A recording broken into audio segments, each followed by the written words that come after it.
It's Wednesday night, time for a hump day fight. 40 of iRacing's best in a carbon fiber slugfest. We're set to battle it out each and every lap. So grab your popcorn. This is Thunderclap.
The pressure is on for many because tonight the forming 16 turn into the cloudy 12. It's the cutoff race for the Thunderclap iRacing Series playoffs presented by TLC Incorporated.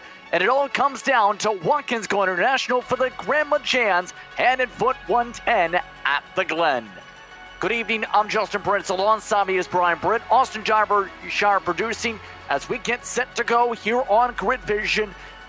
It's the Glen, and it's the decider to see who moves on in the playoffs.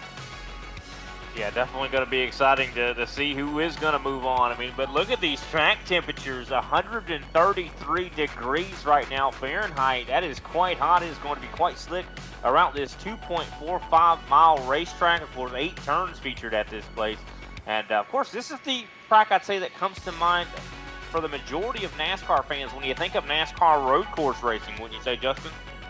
Yes, very much indeed, especially when it comes to the rhythm you can pick up here. It's one of the easier ones, some people will say, on the road course schedule these days, but it's also one that can be tricky with that run through the bus stop and that run through the carousel especially. Don't forget those hard charges through the 90 for the start expected today, especially when it comes to the potential of points on the line for this 45-lap race. As we get all set for Watkins Glen International, it's important to mention the playoff complexion.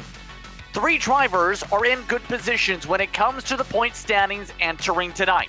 Roger Diebold locked in with a victory last time out. Sean Bounty, Ryan Truex are also locked in via points. John Freeman, Jordan Jurassic, Matt Sherry comfortable. Matt Garrett just under 30 points back from, or above the cut line, should say, with Greg McConey back at 8th. Josh Ball not here tonight. Like will fall out with Famosa, Rainwater, Clapper, Tyler Truex, and Mark McCreary expected to battle it out for the final spots. 12 spots, 13 drivers who can get those positions.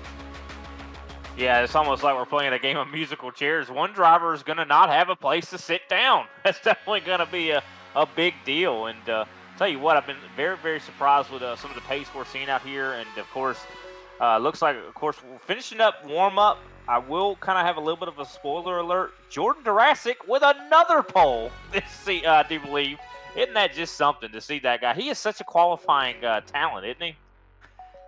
Yeah, and that's kind of huge here at a track like this to get yourself track position, to say the very least, because when it comes to the Cup cars and when it comes to the expected fuel mileage, it could get intriguing after all. The fuel mileage just above a stage on average, but it's still a multi-stop race in turn because of that fuel tank. Yeah, that's actually a really good point. Of course, the fuel window is, I do believe, going to be about 16 to 20. Big range there, but I think we have the schedule.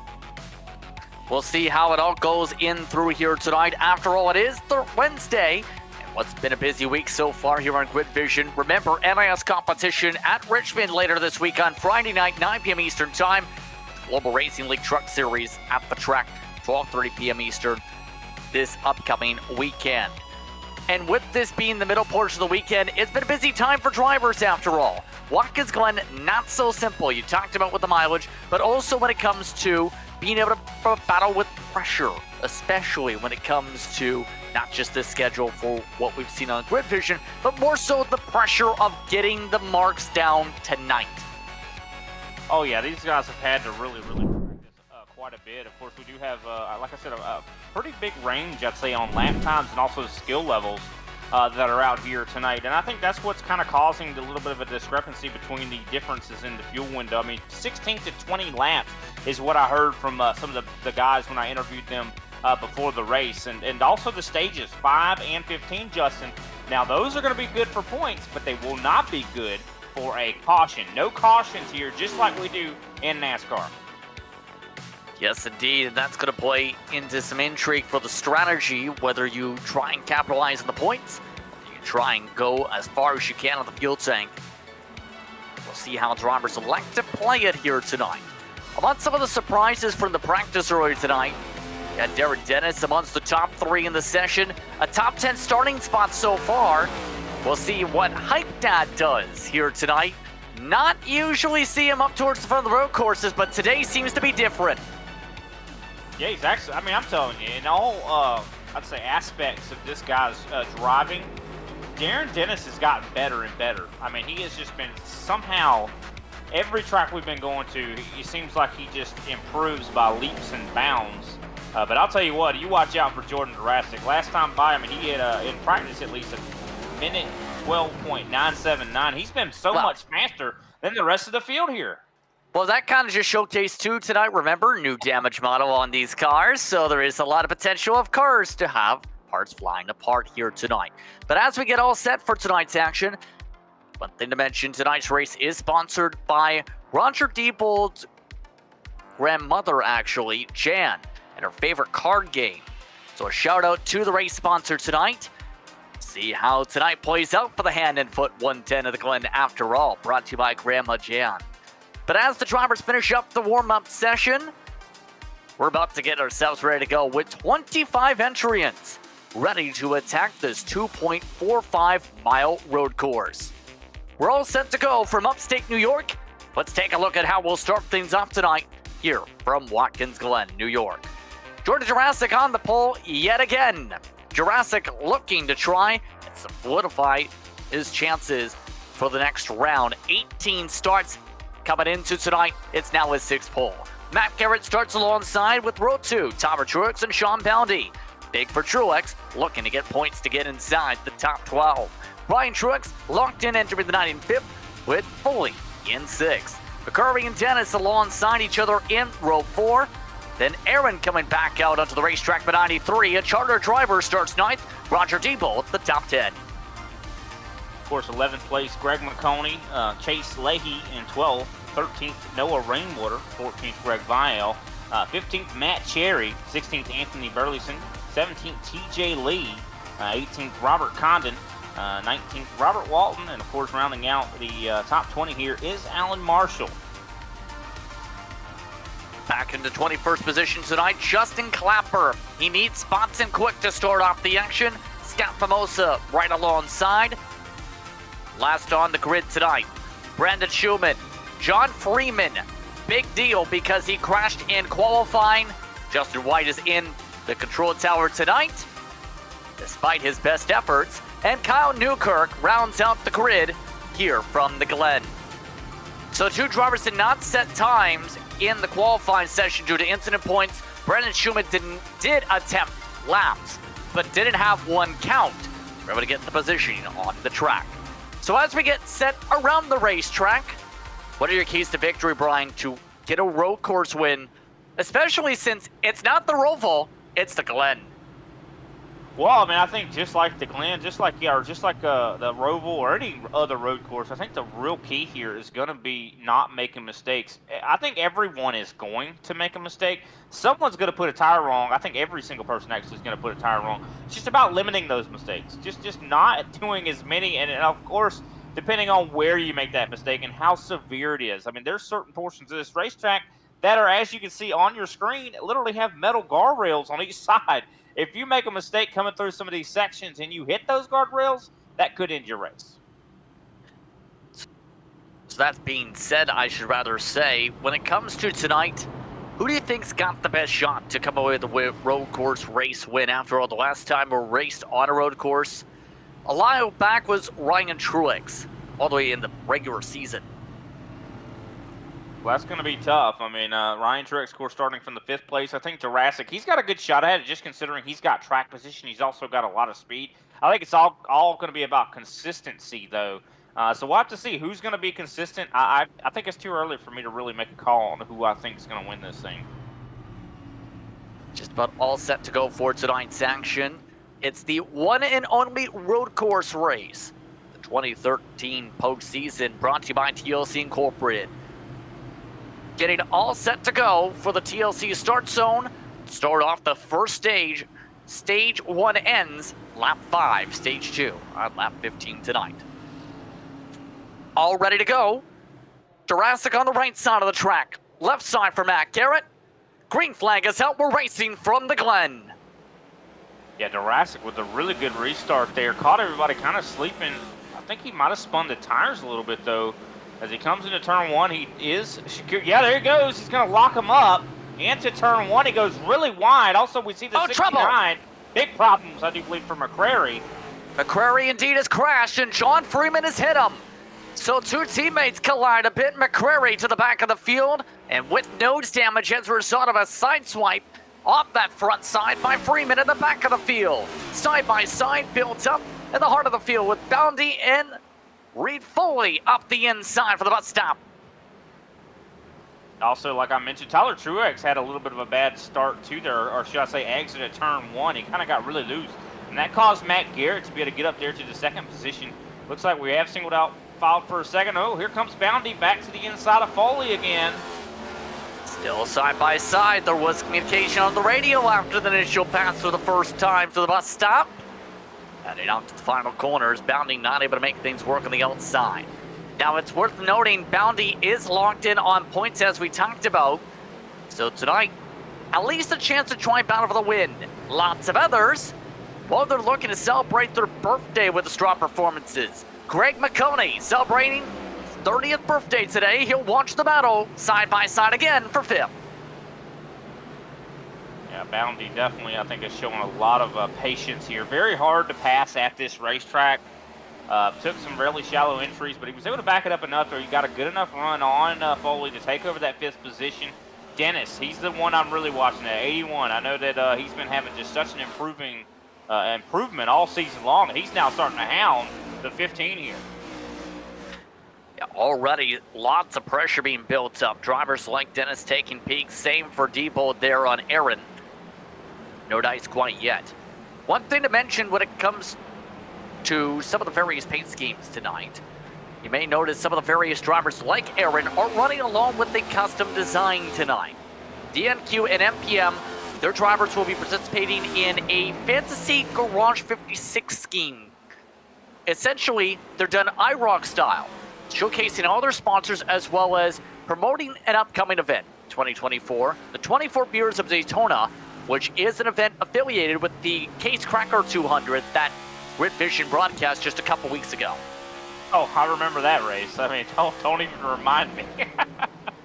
Oh, man, if that 24 Beers of Daytona is anything like that, it's going to be fun. It looks like we have a replay lined up here. Yeah, this is... We're going to take a look back at the start. This is McCrary. So easy to do this. Whoa.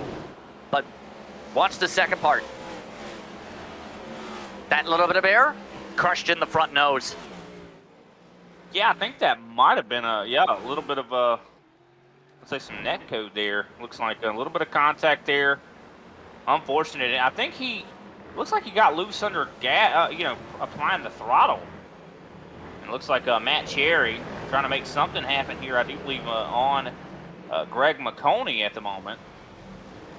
Rainwater trying to do the same. Rainwater very tight towards the edge of the top 12, 9 points above the cut, entering the night. Looks like Greg Vile also in the midst of a battle.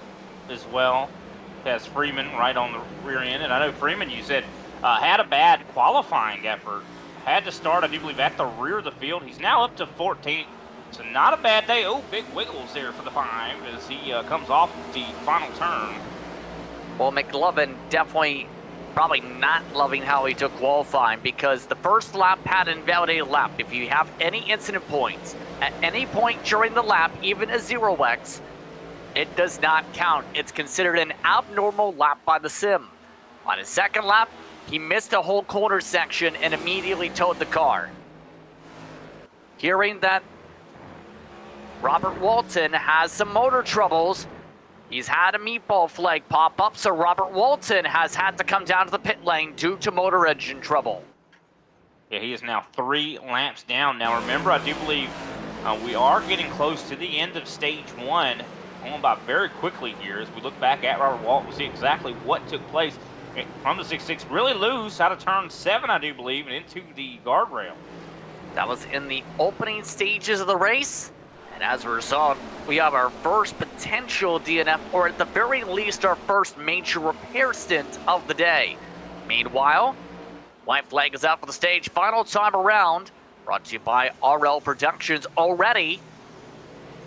In-turn pit road closed to start off lap 4. Jurassic leading off lap 5. Others trying to not go into the grass when they have pressure building, like Justin Clapper. Oh, wow, look at Clapper. Sideways in front of the field. Ooh. And that explains the next point. Robert Condon and the 88 and Mark McCrory both picked up mandatory damage from that. Per league policy, meatball flags are waived, but it's still significant damage. Yeah, Condon, man. Condon got a good little lick in that for sure. 25, and unfortunately, just things compounded from there. So 2 drivers with significant damage. McCrary needing a solid run tonight.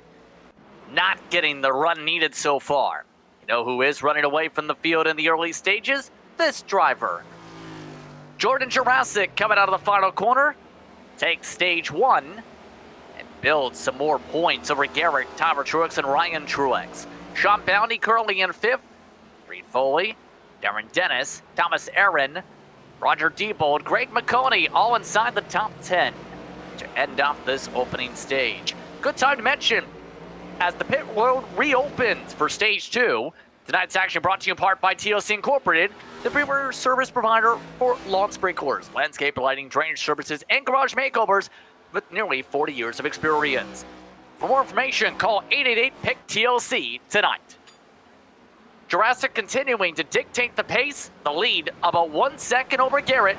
Tyler Truex keeping up the intensity though, working 3-4 with Ryan. Yeah, I would definitely watch out for Tyler Truex. That 69, last time by, he was a 10th faster than our leader, Jurassic. Now, he's still got to get by Matt Garrett. Matt Garrett's not a slouch at all here at Watkins Glen. Of course, it's going to be difficult to pass, but I think Tyler Truex has the confidence and comfort with the race car that I think he's going to be able to make something happen. Can't wait to see this battle between the 3 and the 69. We'll see what plays out. These are drivers that do work together, all 3 of them, in fact. So it's going to be the interesting part. Can they get to Jurassic? By the way, to follow up on the McCrary storyline after that incident earlier, we mentioned that the meatball flags get waived by race control here in this series. Here's the thing. The reason you get a meatball flag, major damage repair that the sim considers required. If we can look on board, you'll see why he got a meatball flag. He reported on the radio his steering wheel on his end is up to 45 degrees to the right.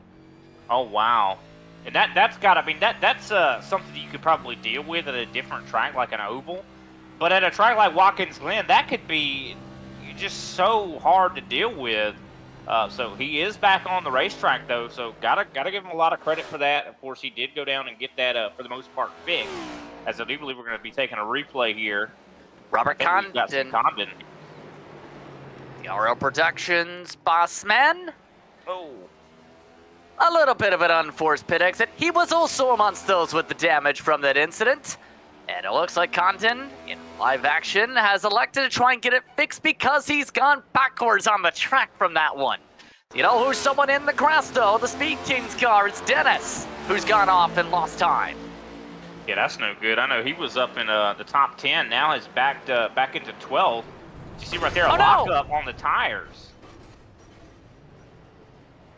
Way off into the sand trap goes Dennis in this replay sequence, and that's why Dennis fell down so much to 12.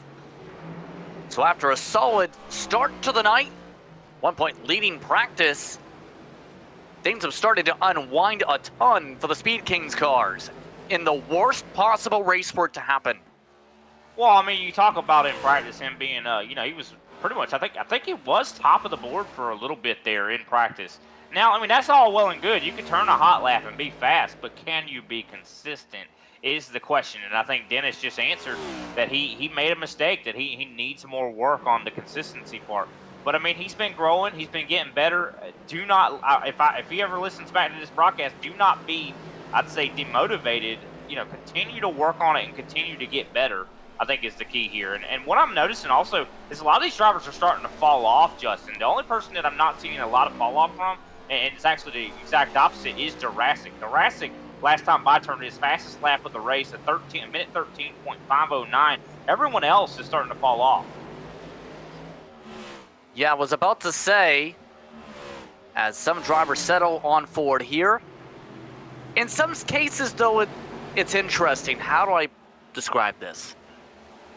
Some drivers, as John Freeman makes the pass, can also say the tires these days on the next-gen cars almost wear the opposite, where it's GT3 style tires, because Jurassic set his personal best last time. Tyler Truex in that same ballpark. A lot of the others have fallen off that 0.3 to 0.4 to 1 second, but most of the drivers with high levels of speed, they're going the opposite way. The lighter the car, the faster, which you normally expect from a road car. And that's been the case with the next gen. I mean, ever since the next gen kind of hit the scene, when you get to visit a road course, it seems like they don't necessarily have the fall off. But I think the fall off we might be seeing from other drivers that are more of the lower caliber, I think it might be they're not used to the balance shifting.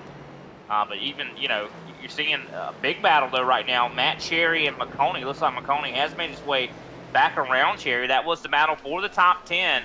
10th place, of course. I think McConaughey trying to get every point he can right now. Yep. Quickly rolling through the punches and rolling through some different ideas and strategies in the early going here. Jurassic's in the lead. We'll take a very quick break. Coming up to the end of stage 2 right after this.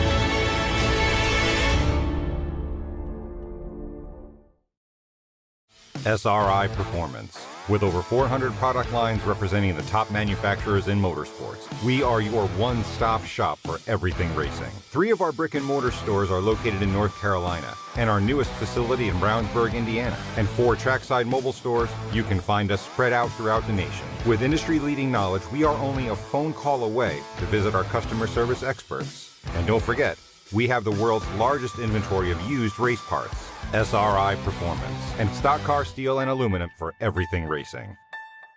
Hey, Bob Carr here at TLC. Take a look at some of the specials we're running at TLC right now.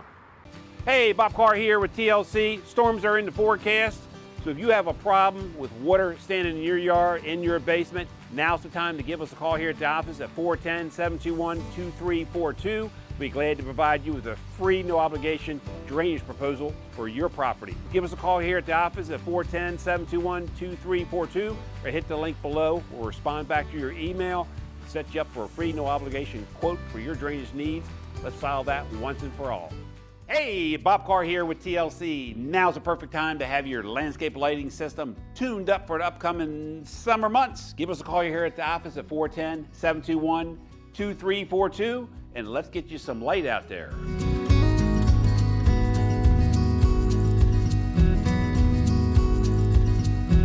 Hey, Bob Carr here with TLC. Hope you guys are enjoying this race. Let's take it down to the booth and get updated on what's going on.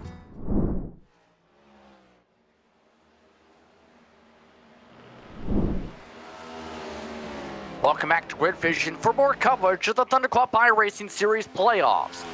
Make our way forward. I'd like to remind you tonight's action brought to you in part by Eagleswood Creations, your one-stop shop for your laser engraving needs. From wood to acrylic, custom signs, earrings, keychains, coasters, and much, much more.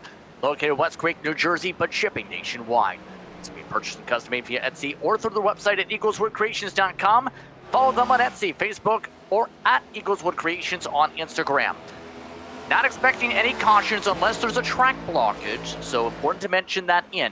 As we make our way forward, Jurassic, 3 laps to go in this stage, continuing to be the Pied Piper of the pack by 2 seconds and still setting personal bests. While we were away though, some drivers having troubles, Brandon Schumann amongst those, adding their names to the DNF list. Oh, wow. Yeah, no wonder. Big hit on the front end there. Right there, and I told you about that place where we got those metal barriers right there. I mean, those guardrails do not give. They are not your friend. Also of note, Darren Dennis has moved back up to 10th position, passing by both Cherry and Diebold. In terms of his progression, back up to where he was before the initial slide. Now it's Greg McConey up next in the order 2. Let's look at our grouping of replays. This is Alan Marshall. We haven't talked much about Art Marshall tonight, but the 8 car having a little bit of an off track, using all the pavement that used to be grass on this sim a year ago.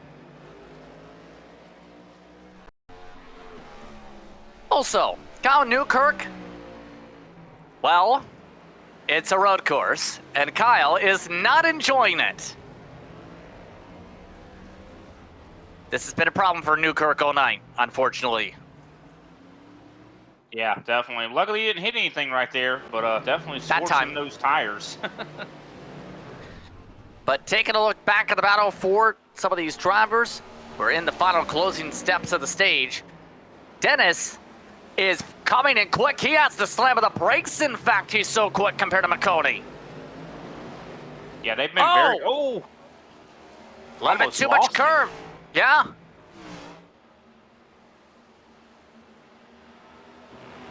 That's a little bit too pressing with 2 to go on the stage.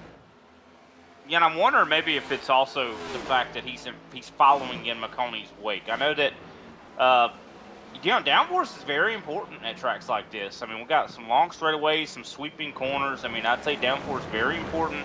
And the closer he gets to McConey, the less grip he's got. And also, he might be, as well, suffering from that carrot-on-a-stick mentality. You know, a lot of times when you're chasing that carrot, you're a lot more liable to make a mistake.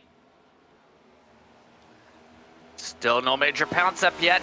Currently in the final lap of Stage 2, brought to you by RO Productions. Quickly moving our way through the Glen. Dennis looking to move up one more spot before the end of the stage for the reopening pit lane for the first scheduled pit stops of the night. Yeah, speaking of pit stops, they should be coming up very, very soon, as well as, of course, Jurassic comes through these corners for the final time in stage number 2. But I talked about it with some of the guys before, of course, the race began. They said 16 to 20. So we're going to have to see where Jurassic stands. I think he's going to be more of the 16 variety. I think the slower guys are going to be able to make it maybe to 20. Meanwhile, Jurassic, let them all so far. 14 complete. About to make it all 15 his way to sweep the first 2 stages here at the Glen. No troubles, no mistakes.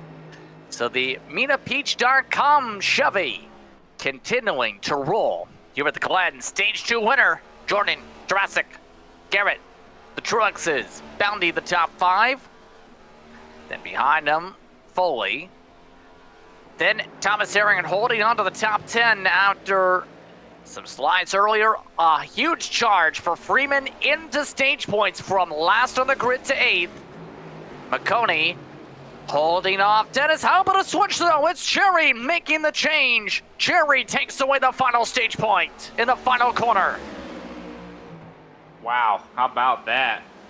Cherry trying to get some stage points. I love to see that. And I think Dennis was getting held up quite a bit by McConey. I think McConey's starting to struggle, and that's why Cherry was able to get into the battle here. This is not over. I think the 91 and Cherry are getting ready to battle here.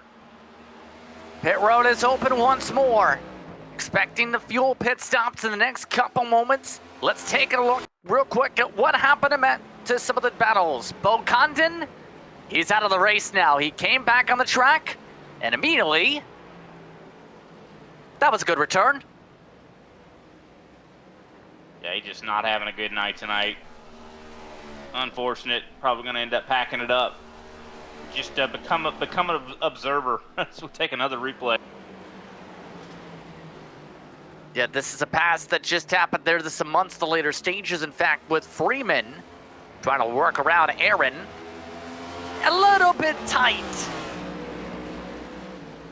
What Freeman has been on the money. I mean, every race we see this guy in this 5 machine, he starts in the back. I mean, is it a pattern that is forming? That I notice all the time that he starts in the back and he always finishes up in the top 5.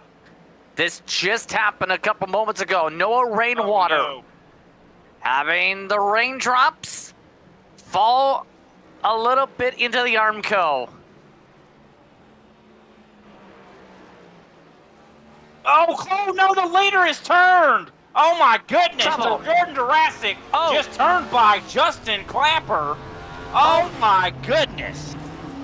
Jordan Jurassic, the leader all night long, involved in an incident that's dropped him now outside the top 3.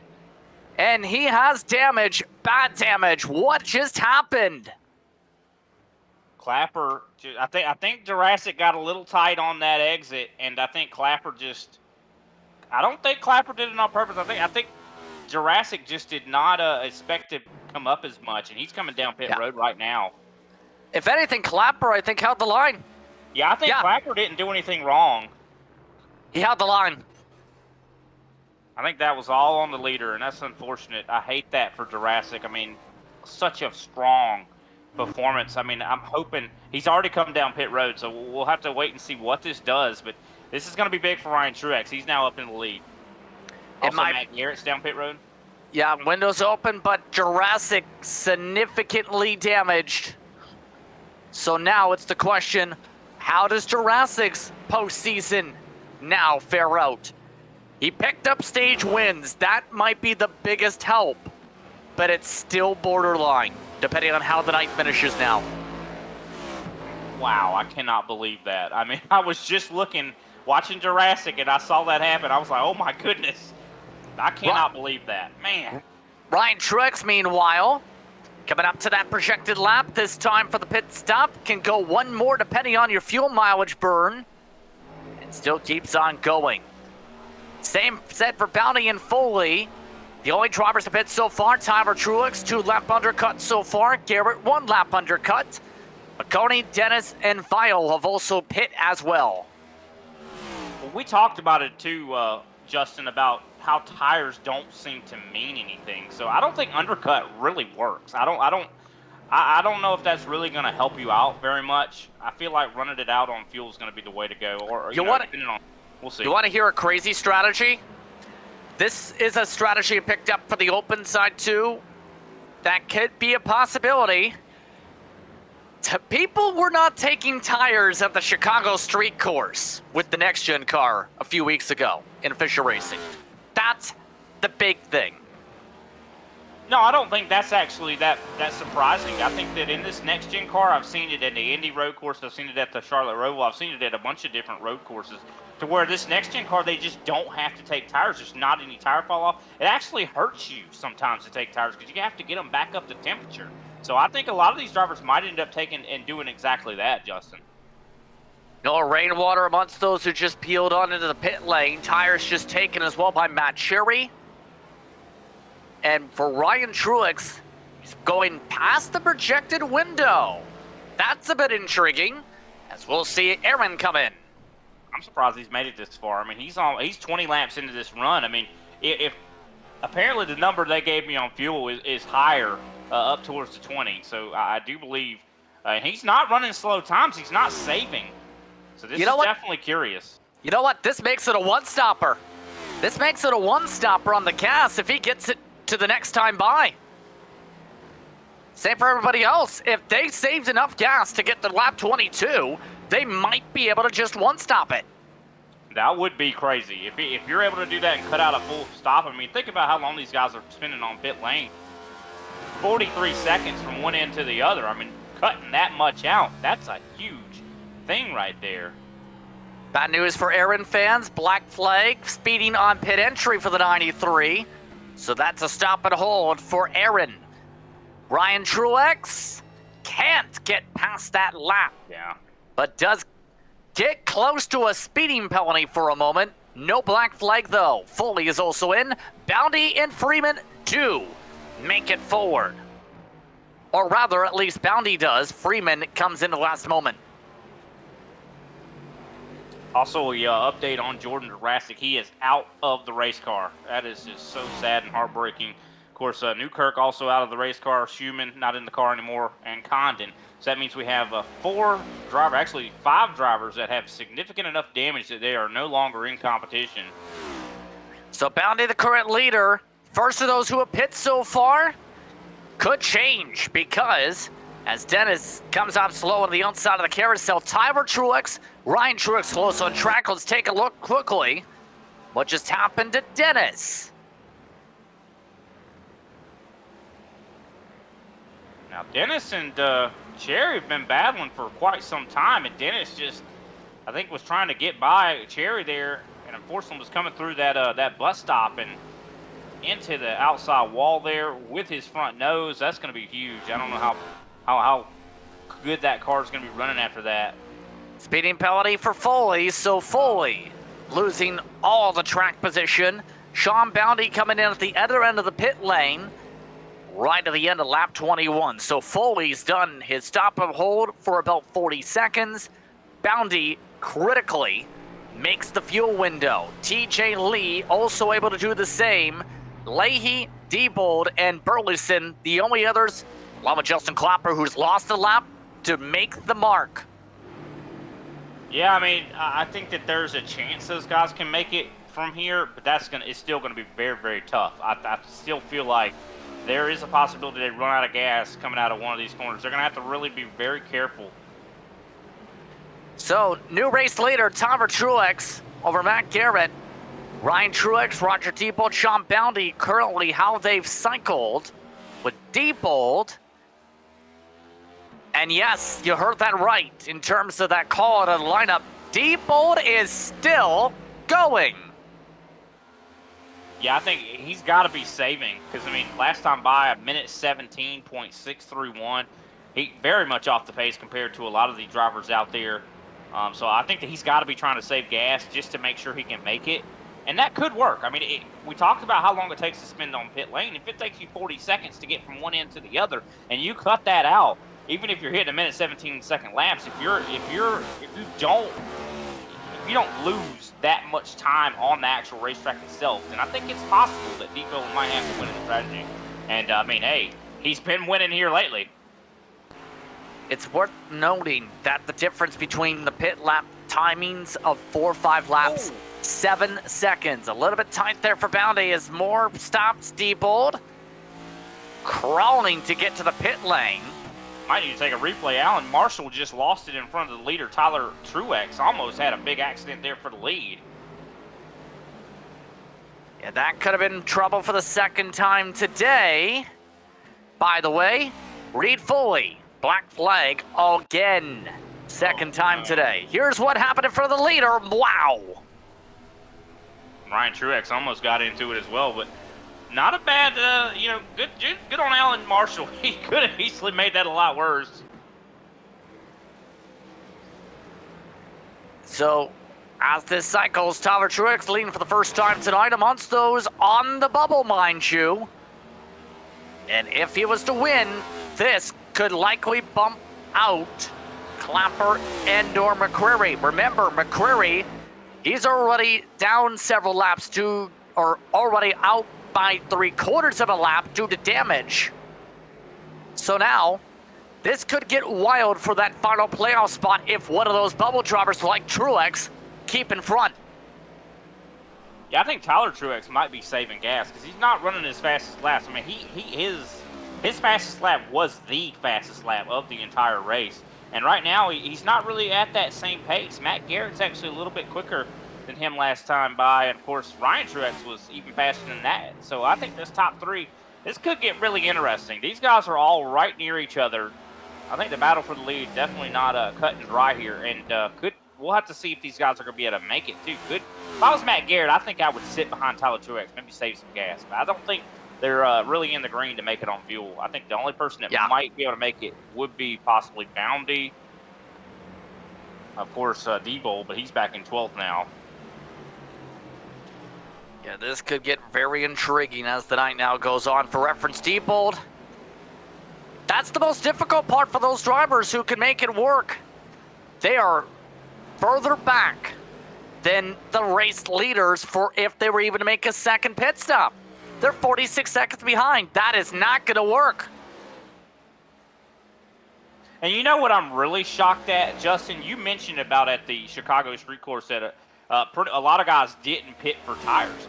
Everybody in this field took tires. That is kind of a shocker to me. I suspected that we were going to see guys that take no tires. Well, a majority of these drivers are from the real world NASCAR garage. In the real world NASCAR garage, you take tires at Watkins Glen. Yeah, it makes sense why they take tires because real world experience, yeah. It's a sim. Here comes Garrett for the race lead up the inside. Teamwork, Garrett to the point. Oh, and he's going to go wide. Oh, he goes through the grass. He's going to get a slowdown penalty here. Oh, man, he almost had the lead there. Just gunned it a little bit too much. Now Ryan Truex all over Tyler. So one attempt to give a lead away goes for naught. Could be a second chance. Here's a look at Garrett. Looks simple. Tyler Truex knows the run's coming. And then let's send it to the bus stop. He got a little bit of the grass through the first corner there, too. So I don't know. I mean, it just, Matt definitely bold. I'll say he was bold. And like you said, it's not over yet. He's still got a chance. He's only about 7/10 back from these two. He's fast enough. I think he can get up there and battle some more. So attempt number one at giving up the race lead to save gas. Did it work? Does attempt number two play out better? Inside 20 laps to go. Brian Truex not closing at the same rate compared to Matt Garrett, it's worth noting, despite a 4-lap difference on tires. So you think this is that Tyler's doing this on purpose? Oh, hold on, there's trouble coming up into the grass in front of the leaders. Someone's rejoining. It's Rainwater with trouble. Man, Rainwater's just not having a good night tonight. That is unfortunate, and he's in danger as well of not making it to the cloudy 12, right? I mean, depending on if there's drivers who have bad days, there are some possibilities building, to say the very least. Again, we'll have to see how everything cycles officially. That's the major thing. Let's take a look at what just happened. This is Rainwater, and this is why there was panic. A little bit faster, it'd be absolute panic. He did the right thing. I mean, he missed the bus stop. He slowed down. I mean, it's a good thing he knows where his brake pedal is. So the DNQ machine going a little bit slidey slide. It looks like Ryan Truex has now backed it down a little bit. For reference, Bounty has equalized to these cars. Bounty is still 5 seconds back of these three Musketeers. I gotta say, look at Freeman's last lap. Minute 12.943. That is the fastest lap we have seen all night long. Only lap that is sub 113. Wow. We'll keep an eye on it because Freeman is coming and is amongst those near borderline of the one stop. We'll see. Ryan Truex looking. There's Freeman. Currently 4 seconds back for reference to Bounty, but is flying to the point where he's drifting the car in the corners. Bounty, meanwhile, a bit more planted, but is running a little bit the same mark as the leaders. Freeman this time by for reference at the stripe, a 1:13.5, quickest car on the track. Yeah, I mean, he has been so fast, half a second to a second faster than the rest of the field. Let's take a look on board here so we can kind of see, what his inputs look like here. You can almost see the bobbling and the weaving, just trying to get the grip together. I'm telling you, I mean, I'm always so impressed with Freeman. Everybody that's out there watching, keep in mind, if you just joining us, Freeman started in last, or not exactly last, but he started near the rear of the field and is now up here in 5th. This guy, every week he does this. He starts in the, whether it's on purpose or not, he always starts towards the rear and he always ends up at the front. I mean, it's insane how fast this guy is. Lightning fast as there goes Rainwater, let him on by. By the way, pit stop for the 88 McCreary. Remember, McCreary off cycle due to damage repair. And as we keep an eye on how things play out, closing stages, what strategy will come out and prevail is the major question on everybody's minds. Can Freeman close up 9 seconds to get to the lead? Can the Truexes make their strategy work? Will be someone, say, like Diebold or many others who are trying the one stop? We'll find out after this quick break.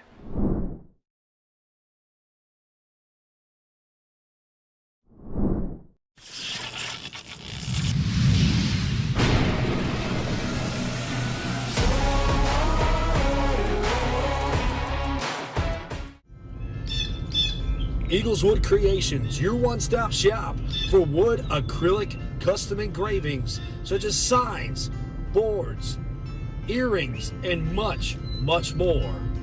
You can follow them today on Facebook, Instagram, or you can check out their website, eagleswoodcreations.com.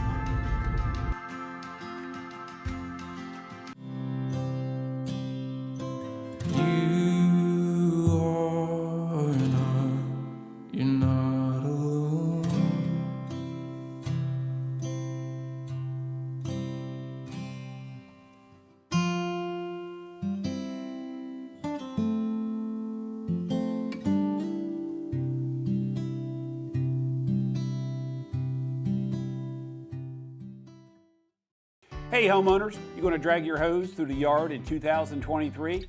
There's a better way to water your lawn. TLC Incorporated has been installing custom and professional underground lawn sprinkler systems for over 38 years. Our team would be happy to come out to your property at your convenience and provide you with a free, no obligation quote for a new custom underground lawn sprinkler system for your home. No more dragging the hose. No more dry and dusty patches in your yard. Our smart lawn sprinkler systems will efficiently provide water to your lawn all season long with a healthy green grass from your front yard to your back. Click the blue Learn More button below and the team at TLC can start building the perfect lawn sprinkler system for your home right away.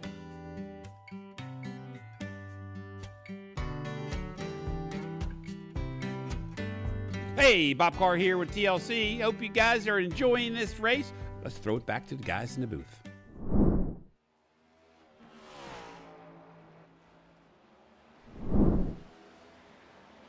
Welcome back. And what's turning into an intriguing one here at the Glen, the Grandma Jan's hand and foot 110. Brought to you part tonight by Arrow Productions, a Baltimore-based national video marketing agency specializing in video marketing solutions and commercial advertising. Visit rlproductioncrew.com to turn your expectations into real-life productions. Pit stop window is open for the final time for those on the two-stop call, because amongst those, Audit, Tyler Truex, Greg McConey, Matt Cherry, Greg Vile, all amongst those rolling into the pit lane now or already completing service. Yep, Tyler Truex just actually got done with his stop, was very aggressive, did take tires, and I was kind of surprised to see that. I'm wondering, I know Matt Cherry, I think he is a pretty avid sim racer. I'm wondering if he might not take tires. I wouldn't be surprised to see if we do see some guys that do not take tires on this stop. Well, most people are taking the 4. So it looks like some respect being shown in terms of being a real-life race car driver, where you actually take tires. I'm being half sarcastic. Justin Clapper, speeding penalty. So the 63 will be held for 40 seconds. It's not been a good night for a driver on the bubble. Yeah, not at all. Definitely not at all. Musical chairs, as I mentioned before, there's one chair, or one driver that's not going to have a chair to sit in. Ryan Truex currently holding the lead. Bounty in second. Now, Bounty's going to be intriguing. Same for Freeman. Ryan Truex, 12 laps in the stint. Same for Freeman. Bounty starting lap 11 this upcoming time by. How does this go? Freeman, for reference, 1 second gain to the lead in these past couple laps as he nearly squishes Famosa. Yeah, this is definitely interesting. I think if anybody can make it on a one-stop, it's going to be Bounty. I don't think Freeman can do it. He's been running some pretty quick laps, but I don't know. I mean, he's not running his fastest, so maybe he's saving.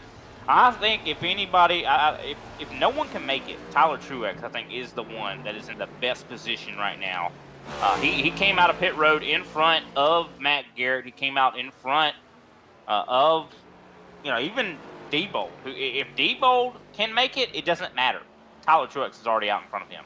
By 20 seconds, mind you, compared to Diebold's positioning. Let's see Cherry, meanwhile.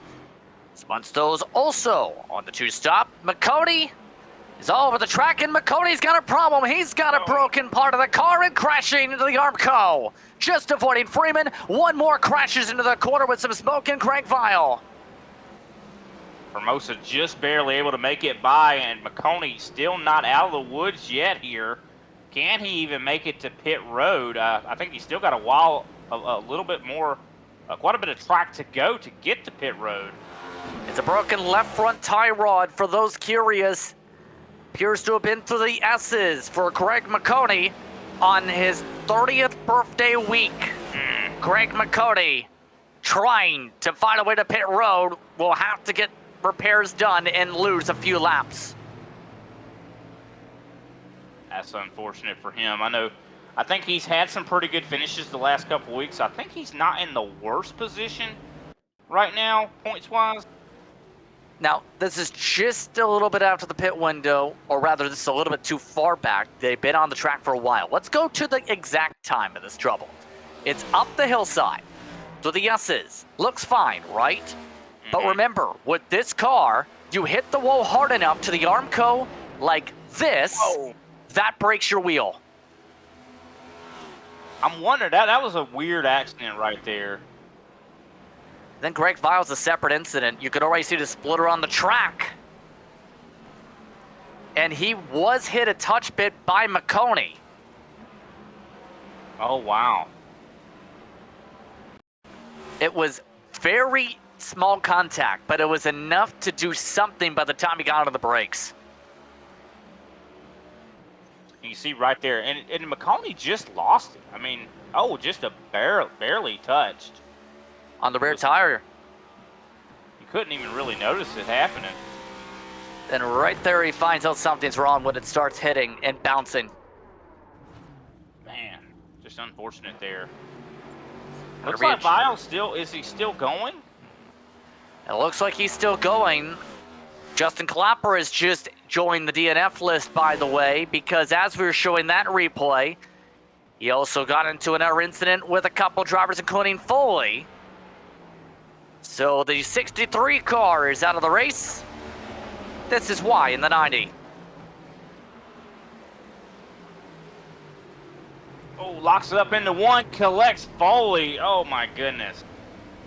I know Foley can't be too happy about that, and I know Foley started out really well, was running up in, I do believe, 6th and 7th earlier in this race. Had 2 speeding penalties from what I think you mentioned, and of course now gets hit by Clapper. I mean, man, this can bad day going worse.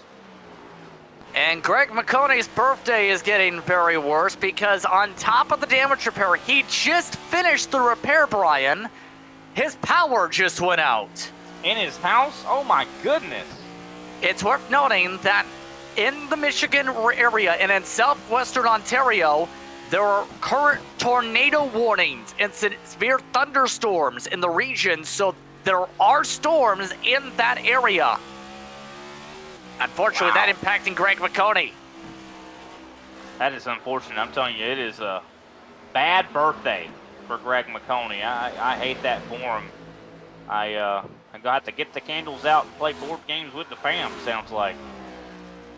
Tyler Truex, by the way, still with the net advantage on the 2 stoppers. Some of the drivers who might join him on that strategy you seen just a second ago are fighting for second.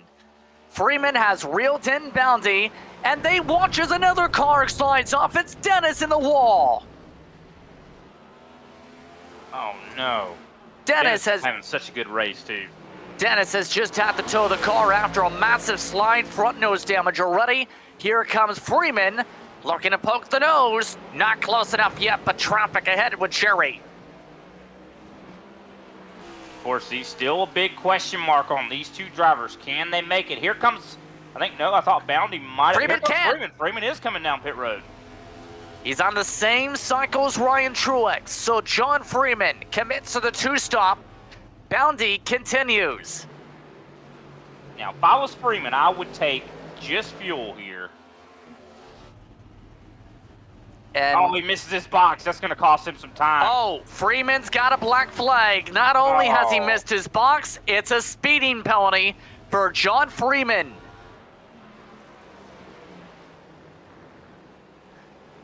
And that has now broken the top of the pylon. He is not the leader, but Ryan Truex definitely for sure can't make it if Freeman's coming already. Yeah, for sure.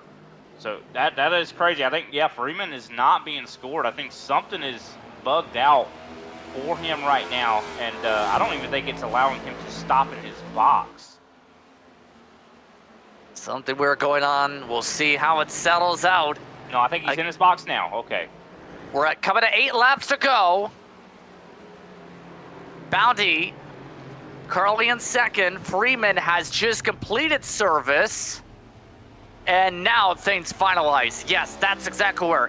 Down a lap, out of the top 5 for one of the fastest cars on the track.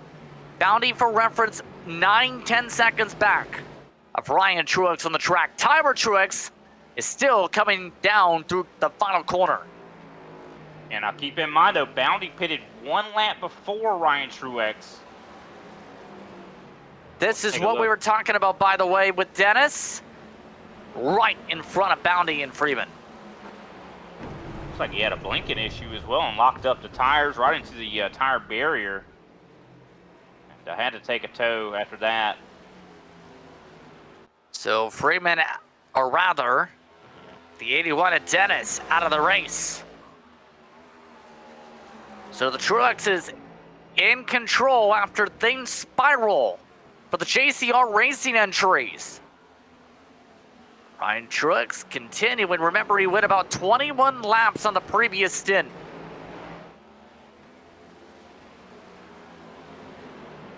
And Bounty gonna keep on going. He's got a 24-second buffer to Tyler Truex. Yeah, I don't know. We're gonna have to wait and see. Is Bounty? He is the most likely one to be able to. Well, not the most likely to make it. I think Diebold is definitely very much able to make it, but it doesn't matter because Diebold is so far back. But Bounty, if he can make it, he will beat Ryan Truex here. But I think the person that is in the best position right now is Tyler. I think that Tyler, of course, this is going to be huge for him. Of course, this is the race to win it. I tell you, man, a lot of these drivers have had a lot of trouble here tonight. Still, anything could happen. I believe we're coming up to 6 laps. By the way, McCody is back in the race, 5 laps down after the power issues. So at the very least, 18 cars running, coming to 6 laps to go. And only 6 drivers on the lead lap right now. This has been a race of pure attrition.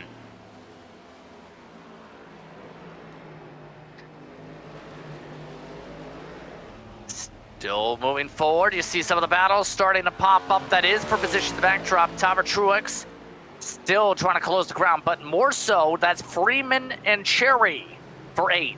That have swapped spots.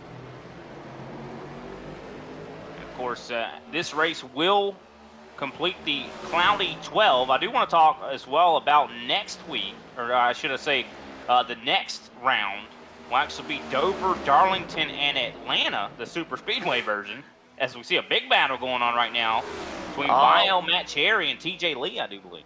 Oh, thinking about 3 wide at Watkins Glen.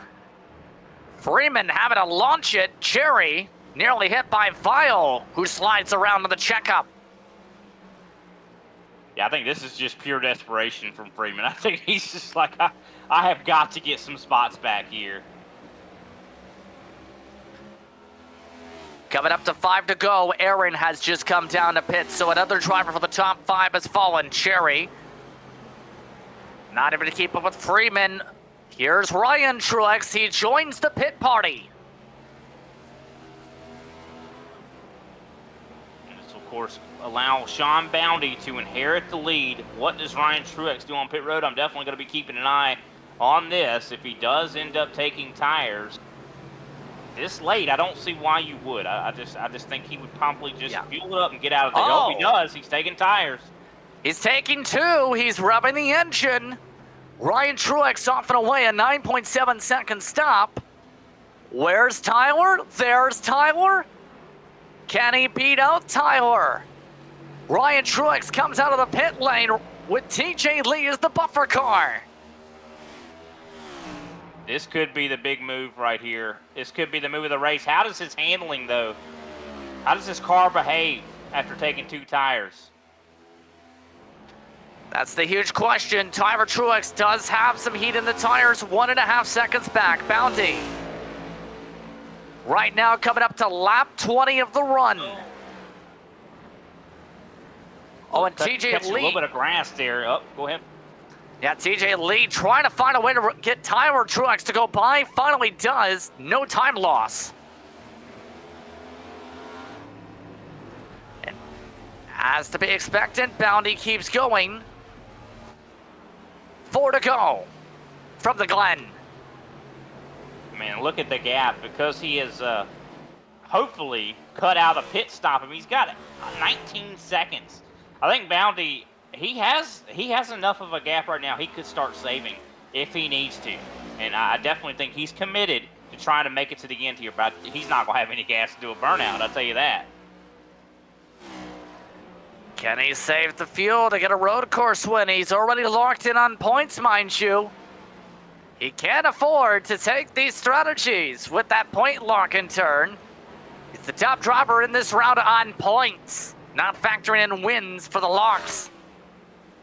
He's playing with house money. If he's already locked in, he's playing with house money right now. I mean, we talked about, what was it, Grandma Jan's hands and feet, or it's gambling. I think it's some type of gambling game. It's her favorite card game. Well, he's got the house money right now. Bounty backing it up and coming in. Bounty cannot make it on gas. He is 3 laps shy. So the battle is on between the Truex drivers, Ryan and Tyler, and Ryan's newly spinning. He slides it in the corner. He's on 2 tires. That's got to have some sort of an effect on that race car. And of course, Tyler Truex has been faster than Ryan all race long. I don't know, Ryan actually really fast lap last time by. That 2 tires, He might have looked really squirrely, but that was a really fast lap. A minute 12.940. I do believe, if I'm not mistaken, that was the fastest lap of the race thus far. By 2/1000 of a second. What can you say? Loose is fast. That's true. And now it's really growing the gap now. It's gone up a couple tenths. That would have been that's going to be the play of the race if he's able to maintain it. He's still got to hold on to the race car, though. A lot of opportunities for him to make a mistake here, and for Tyler Truex to be able to, grab the win here. Tyler Truex a little bit time loss on the curb. Coming up to 2 laps to go for the final race of this first round of playoff action in Thunderclap. Can Ryan Truex hold firm? Can Tyler Truex find a way to close it? Bounty, by the way, has sunk to third on the racetrack ahead of Garrett and Diebold. So at least a top 3 secured, possibly for the 35, if not top 4. Yeah, definitely a great job to Sean Bounty. I thought he was going to really commit to trying to make it on fuel, but unfortunately that was not the case. But he does still hold on to the 3rd place position. Got to give a credit to Diebold as well. I do believe really committing to that one stop, and it could net him a 5th place. Also the recovery from Freeman. Freeman's back on the lead lap right now. He's in 6th place, even after all of the trouble that this guy has had today. You have to wonder if it was for the speeding penalty where that 5 car would be. Very much so. I think he could possibly be up here contending for the race win, as it looks like Ryan Truex getting held up a little bit by some lap traffic. Not too much, though. He actually gained time after working around the Speed Kings car of Alan Marshall. But all this coming down to the final lap. Ryan Truex. Munsto's running up in the front much of the night. White flag is up in the air. Final time around, brought to you by RO Productions. Ryan Truex looking to secure win number 6 of the campaign. Yeah, he has just been a dominant force this season. Still plenty of opportunity to make a mistake, though, at a road course. You put one tire wrong and it takes it all away. But I do believe he is going to make it. He's got enough time to really not have to really try to work too hard to get the win. He's got about 3 seconds on Tyler right now as he goes to the bus stop for the final time.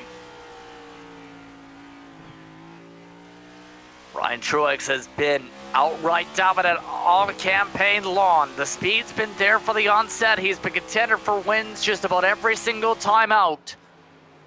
Coming up to the final sector, Ryan Truex drips it for one more time, all while going to victory lane once again. For the 6th time this season, Ryan Truex is a winner in Thunderclap. This time, it's on a road course at the Glen. Tyler Truex in 2nd.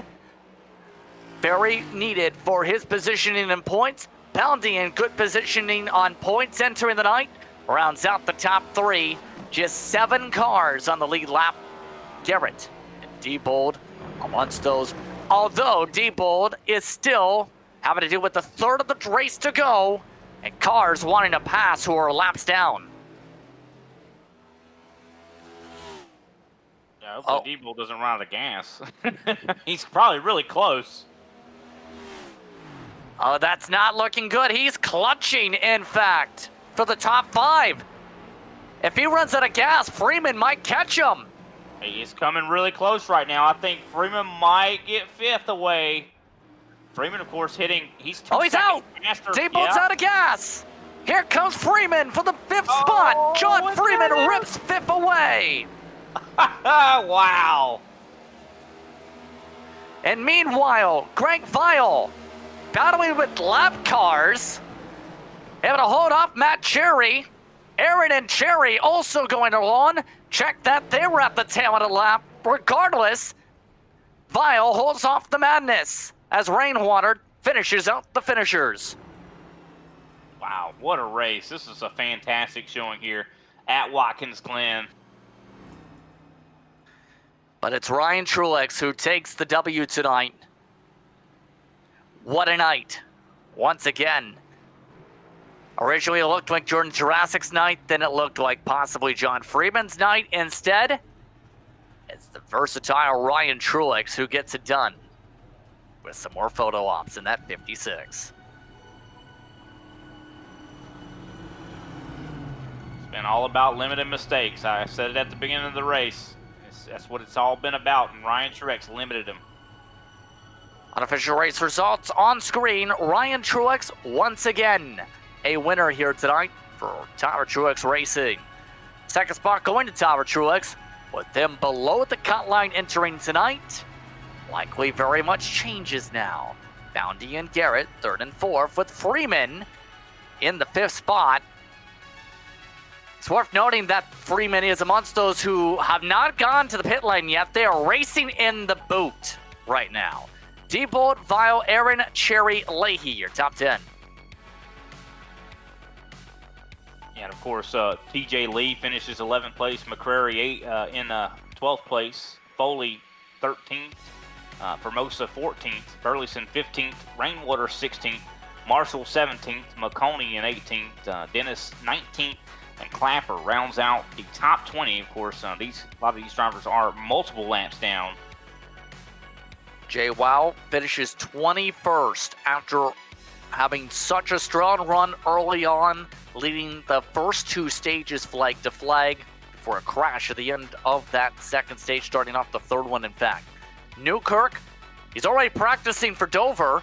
He started up the practice session about an hour ago. He finishes off 22nd.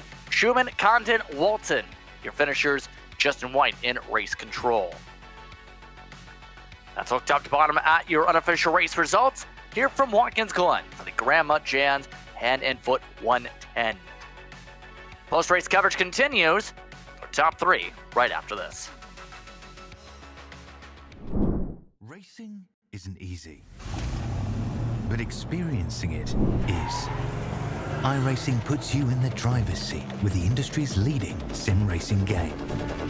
Drive on laser scan replicas of the greatest racing circuits from around the world. Go head-to-head against other drivers chosen by skill-based matchmaking to ensure competitive racing at every level. Compete across all your favorite series. In officially licensed cars, engineered to deliver the most accurate driving experience possible.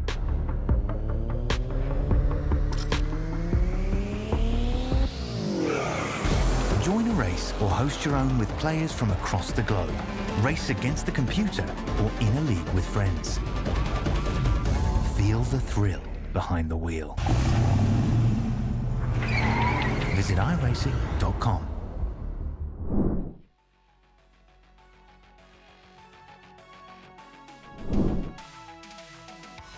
Welcome back to tonight's coverage of the Thunderclap iRacing Series playoffs presented by TLC Incorporated.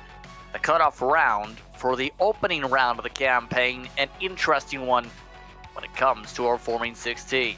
Just Brits, Brian Britt, Austin, John Richard producing as we talk now with the top three. Starting off with third place tonight, Sean Boundy, fuel only for the final pit stop. First things first, looked to be in the conversation, it seemed at first glance, possibly for the one stop. What went wrong to try and execute that?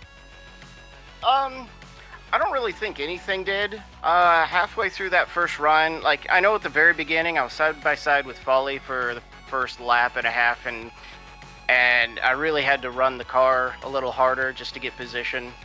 But halfway through that first run, I realized no matter how hard I saved, there would be exactly one lap longer than the car was just capable of no matter what. So from then on, I just went as hard as I could, and just stretching the fuel was just a matter of making sure when I came off pit road, I wouldn't be in a lot of other cars.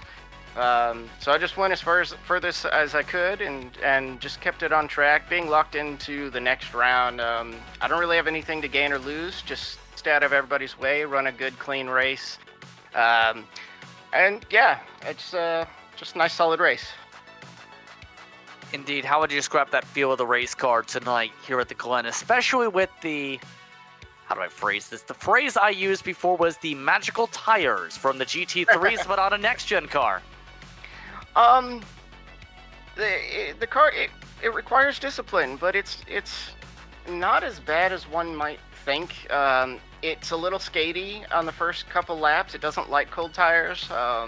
In most cases, you would normally want cold tires to get a really good solid run, but here you feel like when you're 5-10 laps in and beyond, you can kind of get the car to go faster and faster, and then you've got that old school feeling where you can just hammer down and get out of the corners full throttle. But a little discipline, little patience. There was nothing in the car once we got single file and I saw how far the leaders were. Even if it was like 5-6 seconds, there was no way I could put more speed in the car to chase them down and be comfortable. So I didn't even try. Just ran a solid race to the end. But yeah, I mean, I understand the car could be a little skatey on the first couple laps. But if you're really not pushing it, I know some guys really had to push it somewhere on the bubble. I don't really know how the races went, but some of those guys in front of me had issues, and I just kind of fell into it a little bit here. Well, in turn, though, the next round, already know for certain you're a part of that grouping, the Cloudy 12, Dover, Darlington, modern-day Atlanta. Thoughts on that stretch? Dover's the only one that I have questions about, mostly because I do tend to have tire conservation issues at that track a little bit more than anywhere else. Aside from that, I love Darlington, and I'm not a fan of the new Atlanta, but I'm really good at super speedway type races, and that suits me pretty well. So I'm feeling comfortable and confident so long as we don't get caught in anything. Well, on that note, congrats on the top 3. Sean, we'll see how you do at the Monster Mile. Thank you. Sean Bounty coming away 3rd spot tonight. 2nd spot, Tyler Truex.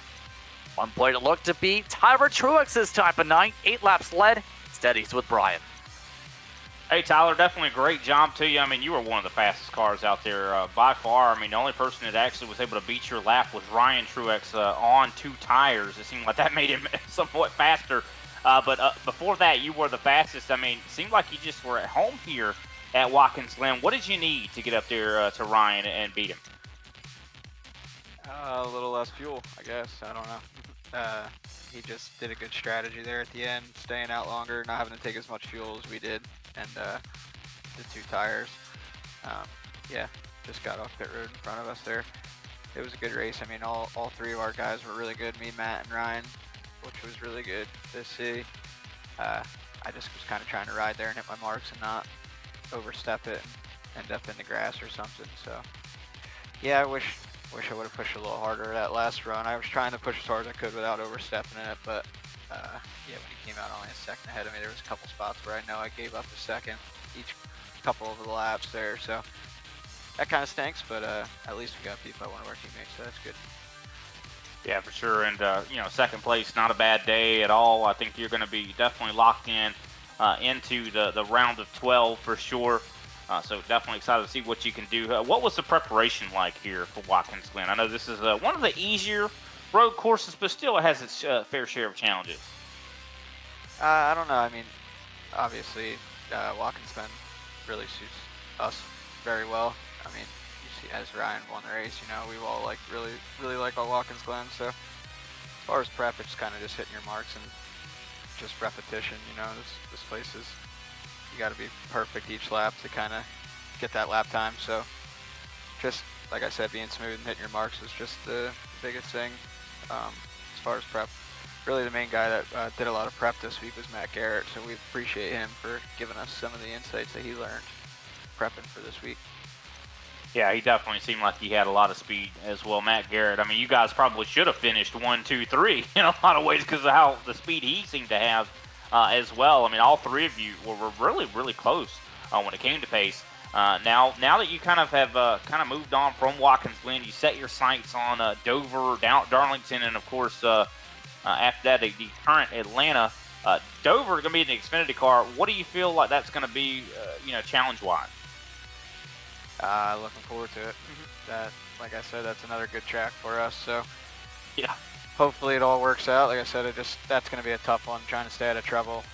People coming off the corner and getting into that outside wall and bouncing back across the track in front of the field. So that's just going to be, it's going to kind of just be survival again and not getting caught up in other people's mistakes. Tires are going to be huge, so I like those races, the Xfinity car especially, and Dover, so it should be a good time.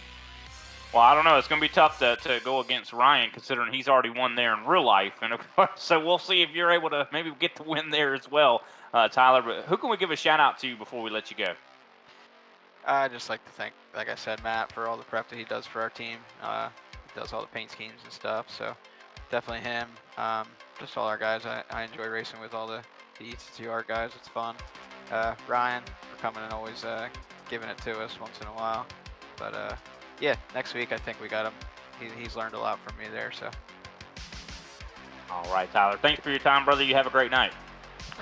Thanks. You guys too. It's Tyler Truex in the second spot tonight. It's Ryan Truex who takes the victory yet again. Here on the racetrack, it's win number 6. This time at the Glen. First things first, Ryan. Talk us through the strategy differentials. 2 tires to Tyler's 4. The big difference, it seemed. Yeah, no, it was interesting. I definitely didn't practice enough. I was not very good at the start. I feel like the 6 obviously probably had the most speed. I feel like he was just kind of riding in front of us 3 and driving away. So sucked to see that happen. But yeah, I just noticed as we ran there, kind of towards the end of the first fuel run, that tires were giving up some grip, but they weren't really giving up lap time. It seemed like the car drove better as the fuel load went away. So I just figured, yeah, I might as well, I got nothing to lose, might as well, run it long in the second fuel run there. And I was debating if I should take 2 or not, because I was a little nervous that just putting 2 lefts on it was gonna, throw the balance of the car way off.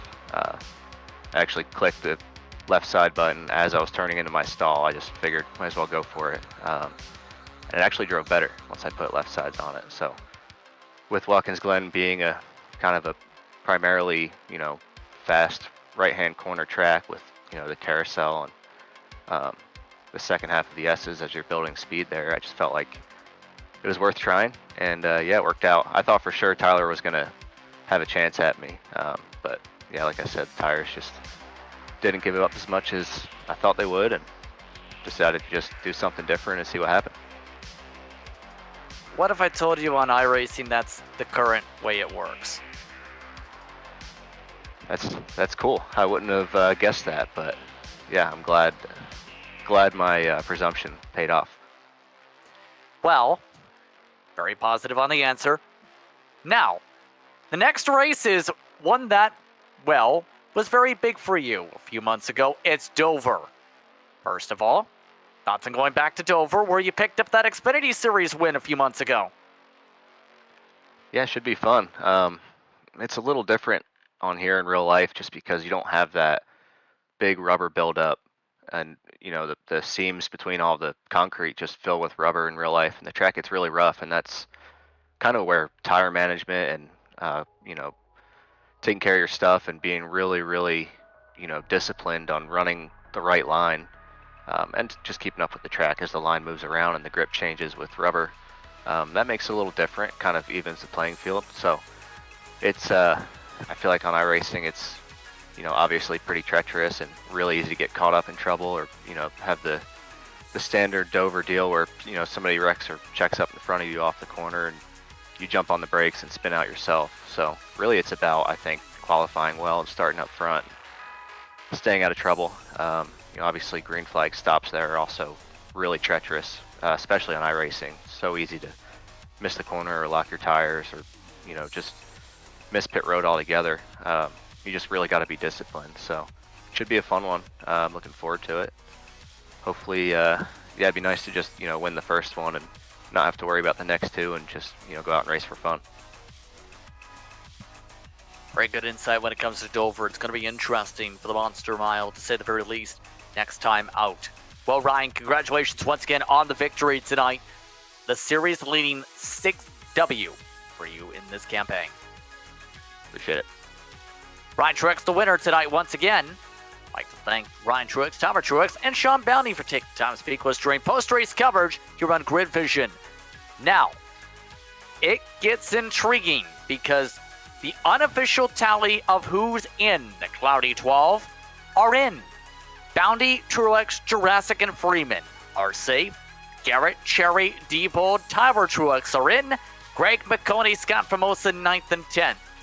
Where the pressure really built up tonight, Noah Rainwater in 11th, +7.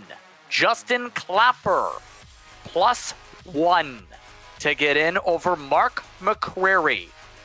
1 spot's the difference after McCreary's incident in that issue with the broken tire early. Man, that's a heartbreaker right there. Just one mistake. It all came down to just that. And McCreary didn't even finish that bad tonight. I mean, 12th, not a bad recovery. If he had just finished in 11th, he might be in the 12 instead of Clapper. It might have gone down to the tiebreakers, actually, when you consider things.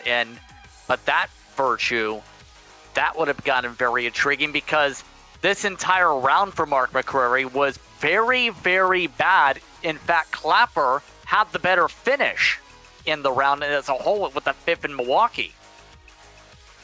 Yeah, Clapper's definitely been strong in this round. I think the only race he hasn't been strong was this one. He definitely had a rough day at Watkins Glen, but luckily he was consistent in the last couple races. Top 10s, I do believe, for both.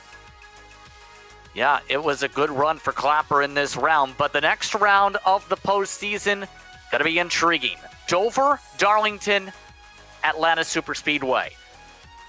Very different tracks, very different cars as mentioned, but not in the same order as this round. It's Xfinity next-gen trucks in that pattern.